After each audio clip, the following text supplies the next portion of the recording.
is our space. Yours is on the other side of that goddamn fence. The Boston Common is a hate-free spot. Do you understand that? Am I correct? You're a white straight male. When have you been oppressed? I have had the shit kicked out of me for being white. Good. So you advocate violence? Get the fuck out! Get the fuck out! Get the fuck out! Hello everyone, I'm here talking with Struth Boston from the now infamous video at the Boston Free Speech Rally. Thank you for coming on the show. No problem, Nate. It's a pleasure being here. So, my first question I wanted to ask you is, what exactly was the reason why you wanted to attend the Free Speech Rally? What did you go in there hoping to accomplish?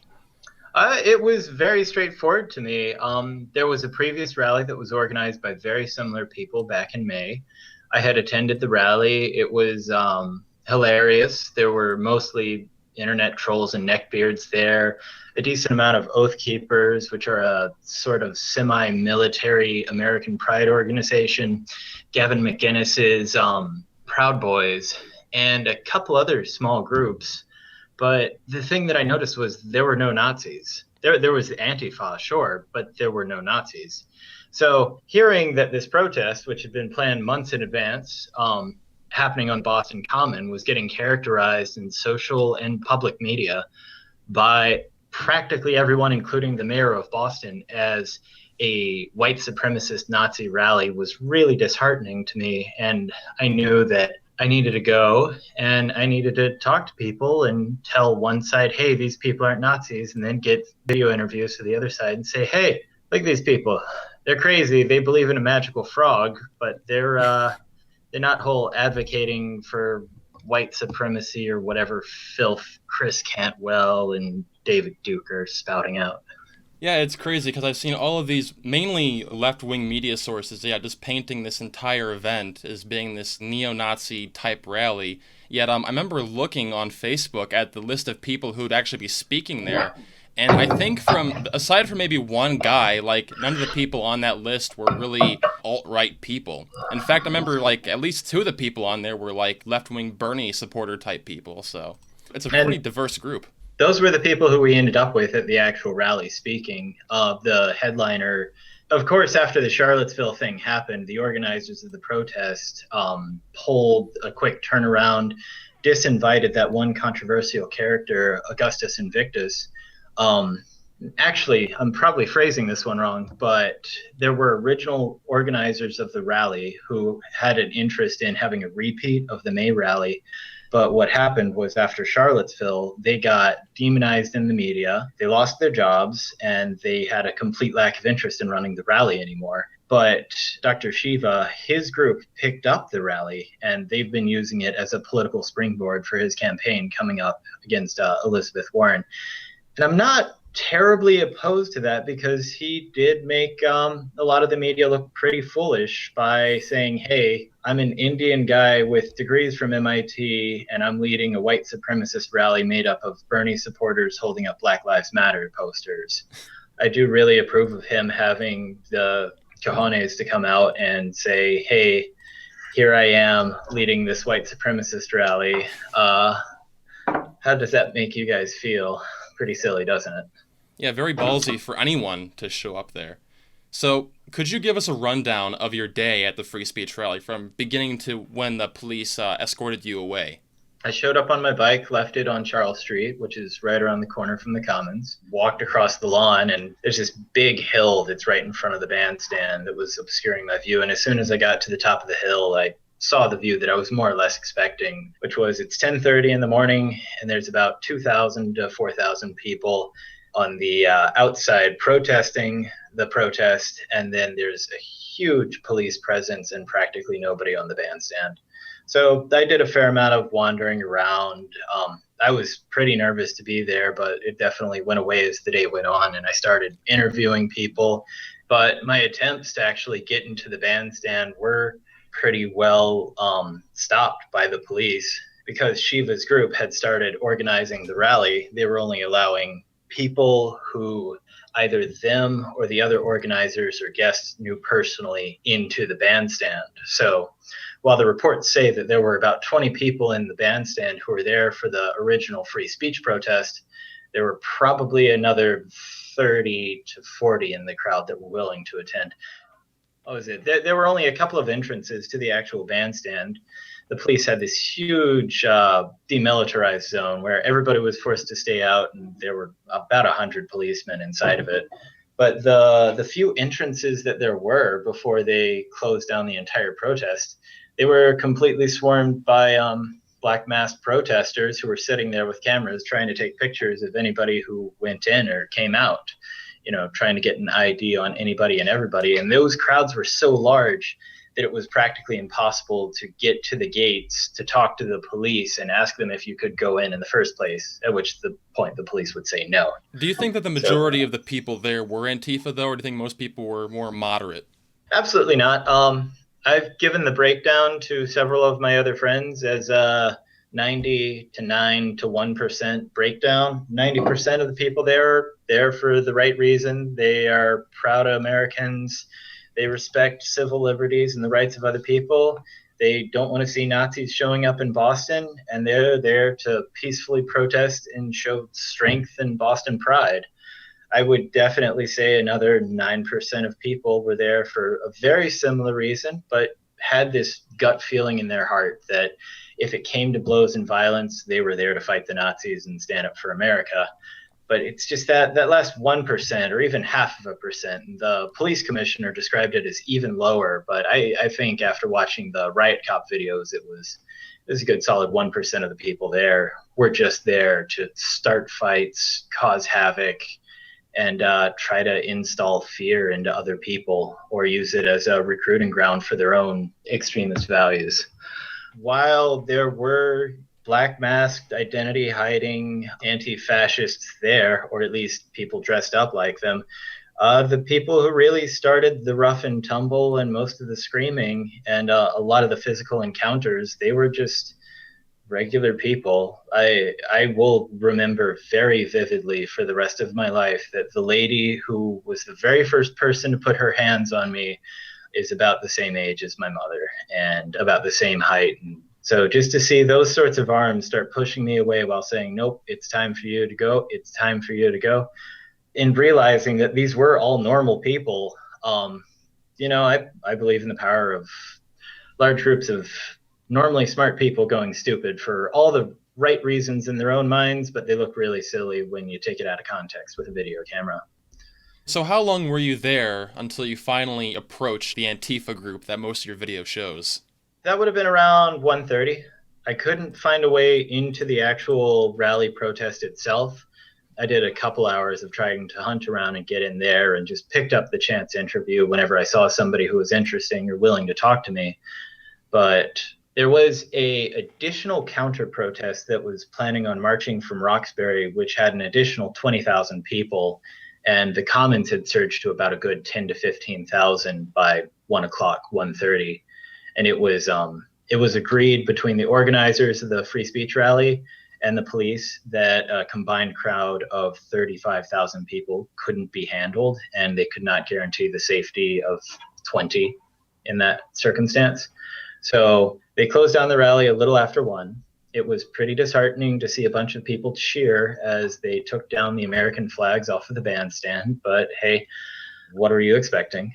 And at that point, I was actually finally getting my first real interview of somebody who had come to attend the Boston free speech rally to be on the side of the bandstand all day. But like me, he couldn't get in. When we were approached by people who I can only describe as skinheads. They were wearing black boots, black jeans, black wife beaters. They had perfectly clean shaven heads. And their first words to us was, get the fuck out of my city. Nobody wants you here. And it all went downhill from there. I wanted to cover a bit about your actual interview with them. Throughout the video, they repeatedly called you things like a white supremacist, a fascist, and a Nazi. Do you think that white people are superior to other races? No. Absolutely not. Do you want to create a white ethnostate? I think that's the most ridiculous term that we've heard come out from these alt-right people in the last year. America's always been a nation of immigrants and a bunch of people from diverse backgrounds, and this has been our biggest strength. Yeah, you're very pro-diversity. Would you consider yourself a libertarian or a liberal? Where do you align yourself? I am absolutely a libertarian. I am a registered member of the Massachusetts Pizza Party, but that's mostly a sort of political protest of, hey, anybody can be president, so why don't we just have a pizza party instead? I think in the future, I am going to be moving towards the Pirate Party, which also has a silly name, but they have a lot more serious of political intent, mostly having to deal with digital rights and consumer right management. And those issues are something that I have to deal with in my other non-political life. So I remember in the video you kept repeatedly like trying to make it clear to these people that you're not a fascist, you're in favor of small government, you're against the alt-right. So why do you think it is that despite you making that very clear to them, they kept calling you it regardless?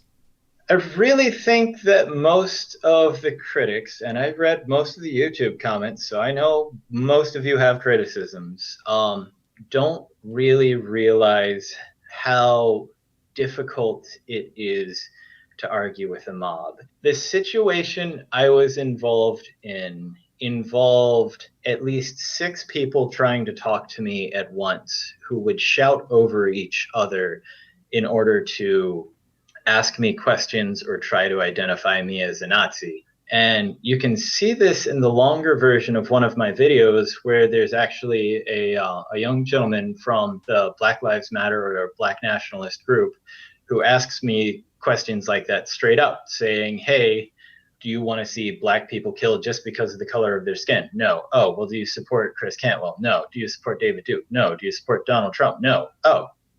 And then he just left right after that.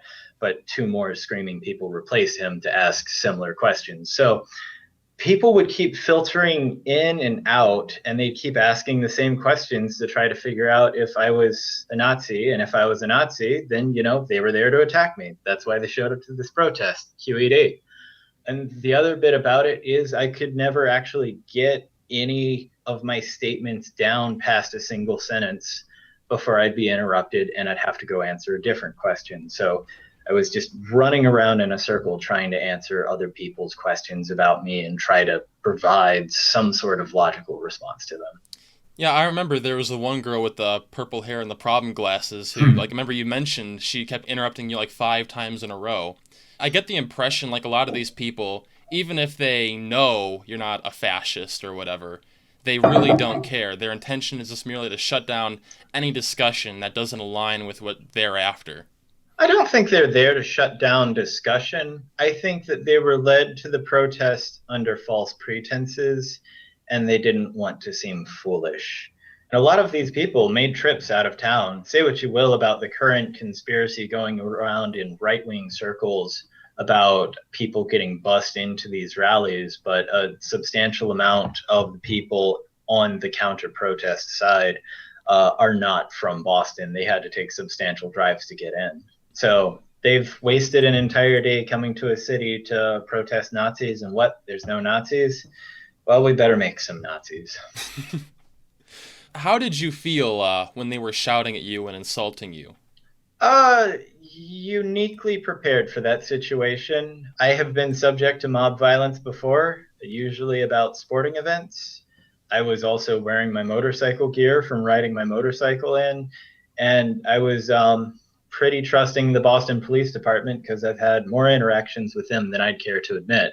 But rarely did I feel like I was in mortal danger. But you can find some of the videos from the outside where, it's viewing me from a different perspective. There is a distinct point in the conversation when I decide it's time to get my motorcycle helmet back on because these people are kind of done with talking. They want to start hitting. Yeah, I remember there was like one point where you just hear like everybody in the crowd just shouting repeatedly, "Get the fuck out," over each other. And then the one middle-aged lady was trying to grab you. And then there was another man I saw who I think was like grabbing your arm or your shoulder and trying to like yank you or something. Could you give more information about that? Actually, I had somebody reach out to me through the YouTube comments on this to say, hey, I've got another video of this view, which was different from the other one that I had already seen. And I knew after things started getting violent, I was feeling this great pressure on my neck, which was a little unexpected. And I had just up until that point, assumed that somebody was just grabbing me by my shirt and trying to tow me away. This guy's video, it's perfect. The man with the beard actually reaches in, grabs me by the neck, and tries to force me down to the ground, which that's just an incredible level of violence. I don't know why he felt the need to do that. People just got so worked up off of stuff. It's not that I particularly blame them, although grabbing me by the neck and trying to throw me on the ground is a pretty douche move, dude. Since you have experience dealing with groups like Antifa, like in this situation recently and before, do you have any advice for people who want to approach them as well? Don't. That's the best thing that I can say. Antifa are modern day Nazis. They dress like them, they act like them. They've got all the same tactics going on and very similar political aims. They want to enforce their ideas of government on you by force. I'm sure you've seen plenty of videos of people trying to talk to them and that only ending in violence. And I notice this a lot. You don't get to see it much on the camera. One of the guys in the masks who did get a couple of hits in on me while I was getting choked and thrown to the ground, for pretty much the entirety of the video, was throwing fake kicks at me behind my back, hoping that I'd try to block one, and that would be his excuse to start fighting me. One final question for you then, and that is, what is next for your channel? I believe you mentioned that you intend on making more videos in the future. That's the plan. I've definitely got a lot of personal life stuff to deal with, but the plan is to go out to more Boston political protests and get interviews with sane people on the ground, see how they feel, see why they're there, see what they really believe. Definitely, I draw a lot more than I should from the journalistic inspiration of Hunter S. Thompson. And thinking back to when he was doing his whole story on the Hells Angels, it wasn't about him going to a bar and interviewing a couple of Hells Angels to ask them, oh, so what's it like to be a Hells Angel? No, he joined the Hells Angels for a couple of years and did regular reports back to the Rolling Stone about his life on the road of being a member of America's so-called most dangerous biker outlaw gang, and found out that for the most part, they were human too. They just wanted to join something greater that would give them strength. And it's definitely something that I'm going to be trying to push forward to a little more in the future as well. All right. So do you have any final words before we end it? I've got one more story before we go. Vermin Supreme was actually one of the listed speakers for the free speech rally, but like everybody else, the police didn't let him in, which he was a little upset about. But I saw him pretty early on in the protest, shook his hand and told him that him getting one of the delegate votes at the Libertarian convention last year was the high watermark of human civilization, which I think that's about as good of a compliment as you can give anybody. But during the initial struggle, after, I was starting to get swept away into that mob of people, Vermin Supreme, lo and behold, of all people, was standing there with his megaphone trying to call the mob off. So there you have it. Vermin Supreme tried to save my life. And if that's not, deserving of a vote next presidential election, I don't know what else is. That is absolutely awesome. Anyway, thank you for coming on, and I'll have this up on YouTube very soon. Thank you very much, Nate.